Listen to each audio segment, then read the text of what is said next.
Now let's look at the types of uncertainty. Okay, not all uncertainty is the same. Not all uncertainty is created equal, right? Decision making becomes easier or harder depending on what kind of uncertainty that you're dealing with.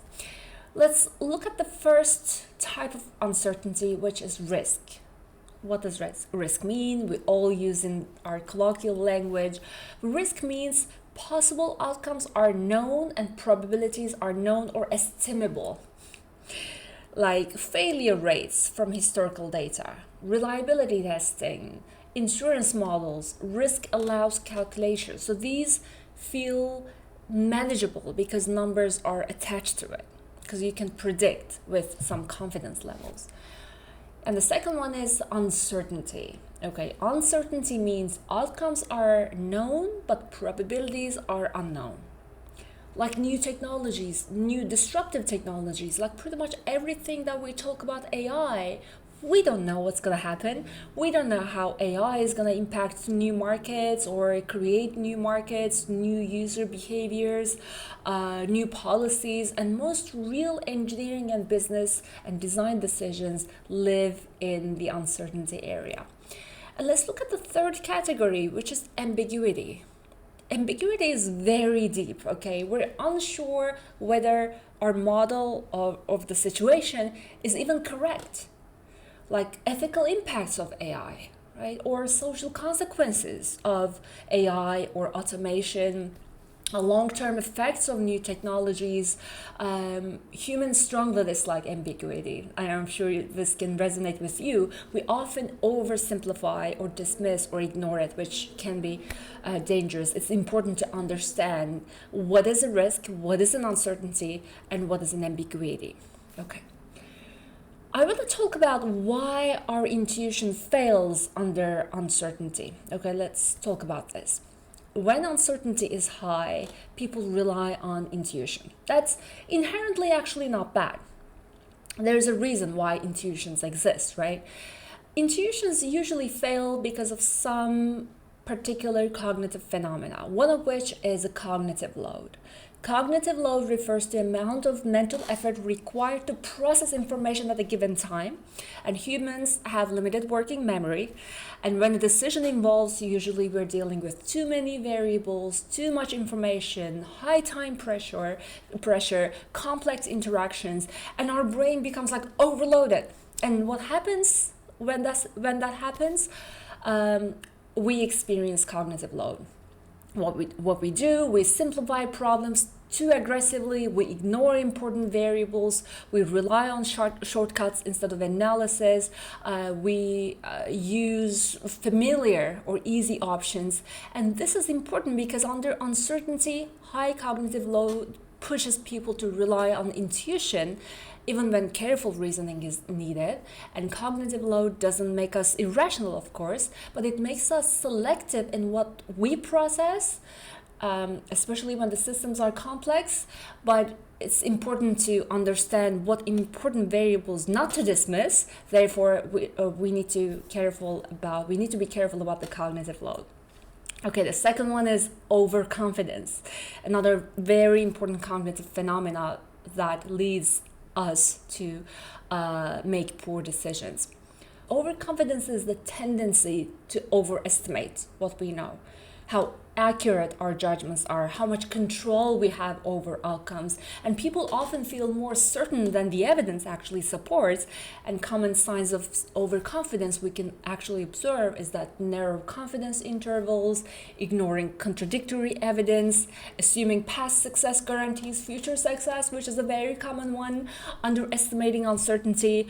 And why this is very important? Because overconfidence leads to underpreparing for risks, dismissing alternative perspectives, acting too early, too quickly, too boldly.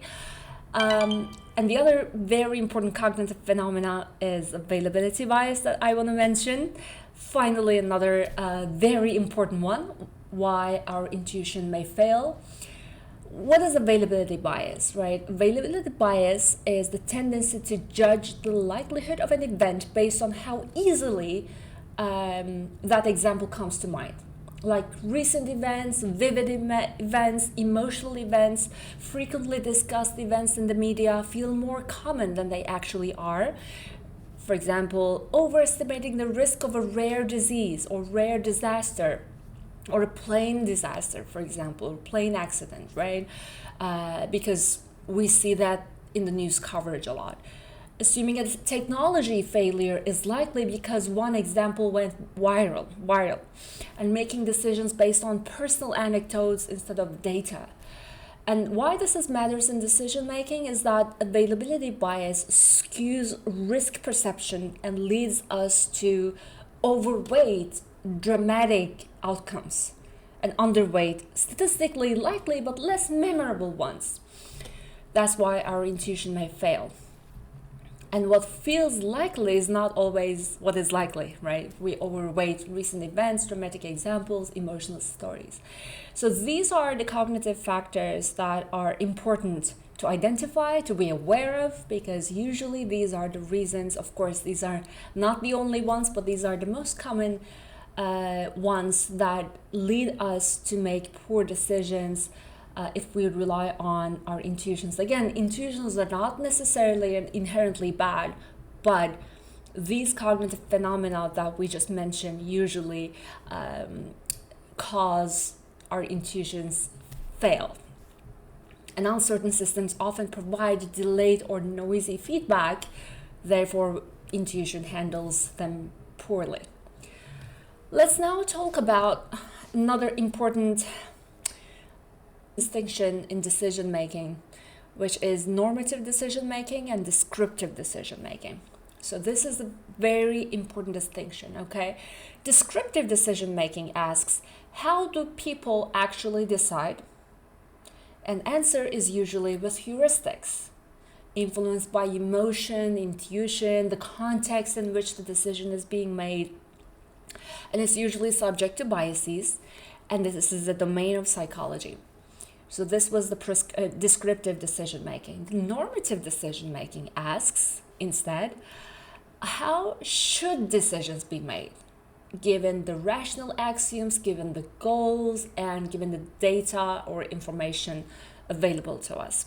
This is mostly the domain of, because the first one was the domain of psychology, but this is usually the domain of engineering, economics. Okay, economists like normative decision making, engineers like normative decision making. So these are the domains of engineering, economics, decision science. Normative models are not just about like realism. Okay, they are almost like the norms, right? Like standards for good reasoning. And later in this course, we'll talk about expected utility theory, prospect theory, so that we're going to all connect these theories into normative and descriptive decision making. For now, just remember, descriptive explains behavior. That's why it's very much connected to the psychology, and normative evaluates the quality, the quality based on how close to the norms, how close the decision is being made based on the norms. Okay, we talked about the decision quality. Let's talk a little bit more about what is a decision quality and what is an outcome quality, because these are different things, right? This is one of the most important ideas in this course, and one of the most important debates actually in decision science, even in philosophy. What does a good decision mean? Is it the one that leads to a good outcome, a high quality outcome, or is it the one with a good high quality process, right? One may say good decision does not necessarily lead to good outcome, but that doesn't make it a bad decision. So a good decision, we can say, uses available information, considers alternatives, accounts for uncertainty, but rare events can still lead to bad outcomes, right? So do we say that we made a bad decision if it leads to bad outcomes? That's a question that a lot of scientists, a lot of scholars ask. A bad decision, does it equal to bad outcome? A bad decision ignores evidence, usually, relies on luck, randomness, and skips a lot of normative analysis. But luck can still produce good outcomes. We've probably all have experienced about that, right? If we judge decisions only by outcomes, we may reward luck, we may punish good reasoning. But again, an important question to ask, does bad decision equal to bad outcome? Engineers, first of all, and business people, right, must evaluate decision processes, not just results. This is a very important distinction.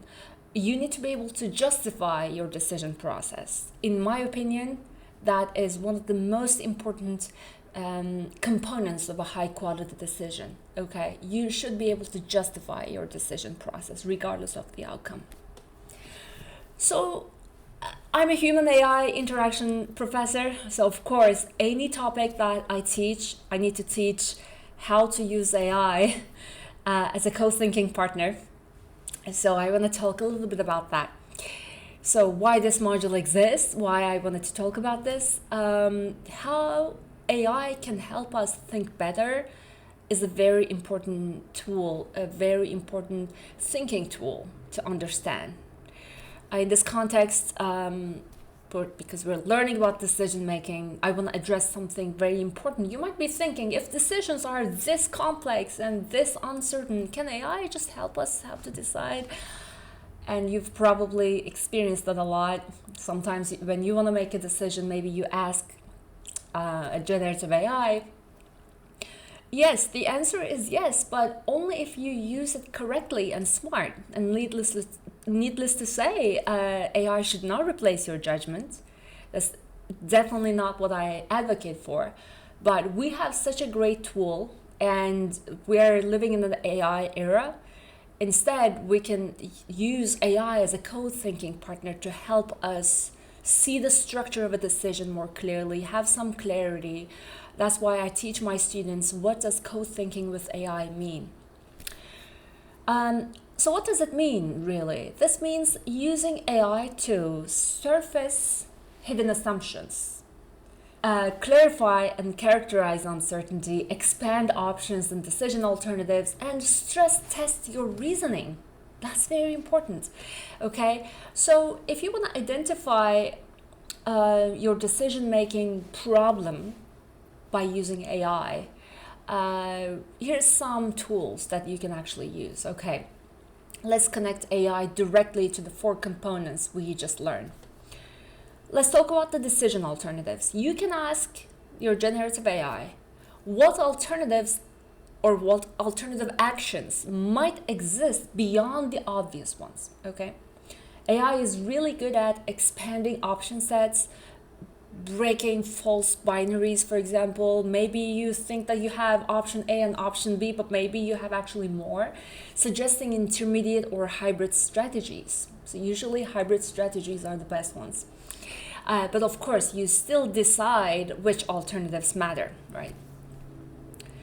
We can expand that, but let's briefly talk about the second one, the states of the nature, okay? So you can ask your AI buddy, I call it in my teaching, what external factors could affect this decision that I don't control, okay? AI is really good at that. AI can help list environmental uncertainties, external uncertainties, societal, social, behavioral, psychological factors, policy or regulatory shifts.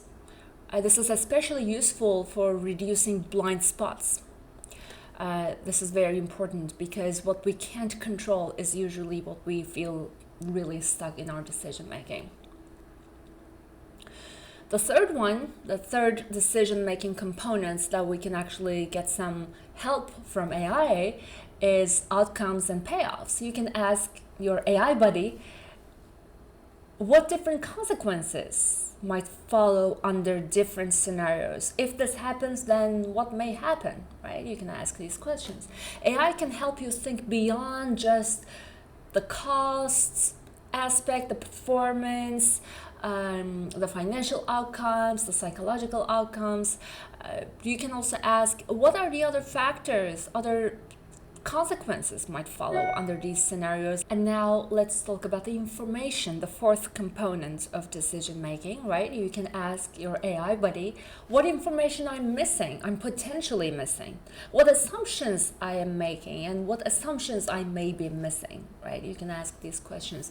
And of course, AI is really good at those because AI can identify gaps in your assumptions, logical flaws, flag weak evidence, and help you distinguish facts from guesses, just randomness, okay? But of course, as always, remember AI does not know what it doesn't know, and it can sound very confident, so be very careful. That's still your responsibility, needless to say, but AI can help you understand the decision components, but of course you are the final decision maker, and as you should be. Let's now talk about AI and types of uncertainty. Okay, AI is very good with numbers, right?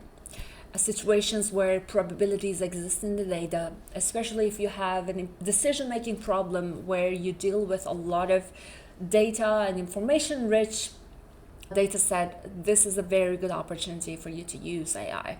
AI is less reliable under deep uncertainty, and usually it struggles the most with ambiguity. Okay, it just makes up, so be careful. The model itself may be wrong, ethical and social impacts may be unclear, future conditions maybe don't resemble the past. So this is why blind trust in AI is dangerous.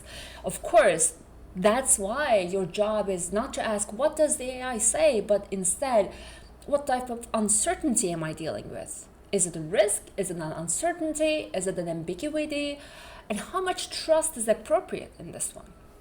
These are important conversations you need to be making with yourself, and you need to be making with your AI buddy. We talked about the intuition, so I want to briefly talk about the AI and intuition aspect. Okay, it is a good calibration tool. I remember when we talked about the intuition failing under uncertainty, right?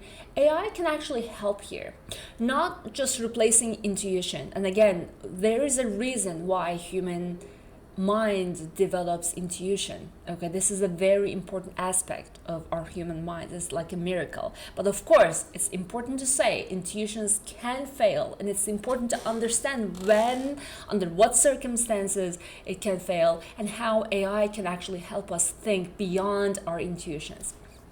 Again, AI can help, not replacing the intuition, but almost like tuning it, calibrating it. You can use AI to challenge overconfidence, okay? You can generate counterexamples, which is a very useful practice. You can ask, what might I be overlooking? Think of AI as like a mirror for your thinking. Of course, it's not your decision making, but it's like your mirror. Okay, so this was just briefly how AI can help you in the context of relying on your intuition, okay? How about the normative versus descriptive? AI is very good at descriptive patterns, what people usually do, what historically worked and what didn't work, what is statistically common, but normative judgments, what should be done, still belongs to our human minds, right? So this is especially true when decisions involve sensitive topics, important topics like ethics, right? Fairness, responsibility, societal responsibilities, personal responsibilities, trade-offs without clear answers. So these are very important to rely on your own judgment. But in terms of what people actually do, AI is very good at that. Not AI, not what humans should do, but what they are actually doing. I want to emphasize over and over again, this is not about replacing your judgment. It's about how to leverage AI and amplify your thinking and improve your thinking. Let's talk a little bit about the AI and decision quality versus outcome quality that we just mentioned. One of the most powerful uses of AI is post-decision reflection, which I call like a post-mortem, okay? You can ask, was this decision reasonable given what I knew at the time? What assumptions did I rely on? Or what do I do differently next time if you're not happy with the outcome, right? This reinforces a core principle, which is what we evaluate the decision quality by process, but not by luck, not by randomness. And AI can help you differentiate what may be the reason why you have that decision quality. Was that pure luck, or mostly luck, or was that really because of your high quality decision making process?